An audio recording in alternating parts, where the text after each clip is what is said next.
आज की मुख्य खबर, इजराइल हमास संघर्ष में बढ़ते तनाव, 5000 से अधिक लोगों की मौत। इजराइल और हमास के बीच चल रहे संघर्ष ने हाल के दिनों में बहुत गंभीर रूप ले लिया है। इस संघर्ष की शुरुआत 7 अक्टूबर 2023 को हुई थी, जब हमास ने अचानक इजराइल पर हमला कर दिया। हमास के इस हमले के बाद से दोनों पक्षों के बीच तनाव और हिंसा तेज हो गई है। इजराइल ने इस हमले का जवाब देते हुए गाजा पर भारी बमबारी की, जिससे अब तक 5000 से अधिक लोगों की मौत हो चुकी है। इसमें महिलाएं और बच्चे भी बड़ी संख्या में मारे गए हैं। संघर्ष की पृष्ठभूमि, गाजा पट्टी एक छोटा और अत्यधिक जनसंख्या वाला इलाका है, जहां हमास का नियंत्रण है।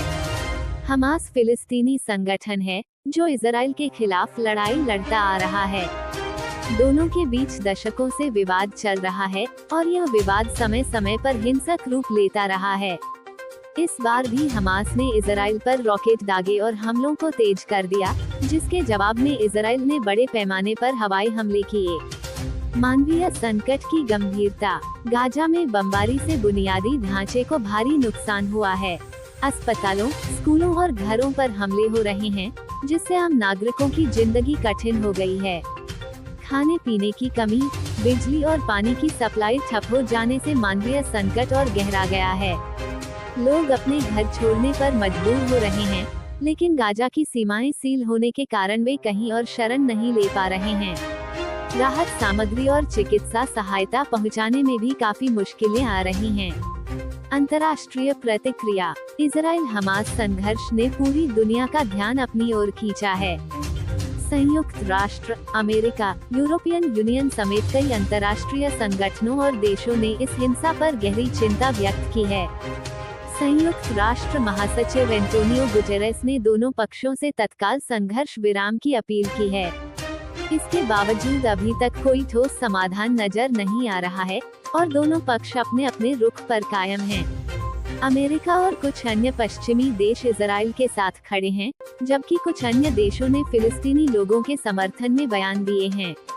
कई मुस्लिम देश भी इस संघर्ष को लेकर अपने रुख को स्पष्ट कर चुके हैं। इस बीच भारत समेत अन्य देश स्थिति पर नजर बनाए हुए हैं और शांति की अपील कर रहे हैं। भविष्य की चुनौती, इस संघर्ष के जल्द खत्म होने के आसार कम दिख रहे हैं। इजराइल ने संकेत दिए हैं कि वो हमास के खिलाफ अपनी कार्रवाई तब तक जारी रखेगा, जब तक कि उसके सभी सैन्य ठिकानों को तबाह न कर दिया जाए। दूसरी ओर, हमास भी पीछे हटने को तैयार नहीं है और लगातार जवाबी कार्रवाई कर रहा है। इस संघर्ष से न केवल इजराइल और फिलिस्तीन प्रभावित हो रहे हैं, बल्कि पूरे मध्य पूर्व की स्थिरता को भी खतरा है। ऐसे में अंतर्राष्ट्रीय समुदाय के लिए यह एक बड़ी चुनौती है कि वो कैसे इस संकट का समाधान निकाले और क्षेत्र में शांति स्थापित करे। निष्कर्ष, इजराइल हमास संघर्ष एक गंभीर मानवीय संकट में बदलता जा रहा है। दोनों पक्षों के बीच जारी हिंसा से हजारों लोगों की जान जा चुकी है और लाखों लोग प्रभावित हो रहे हैं। अब सभी की नजरें इस बात पर हैं कि क्या कोई मध्यस्थता हो सकती है, जिससे इस हिंसा को रोका जा सके, या फिर यह संघर्ष और बढ़ेगा।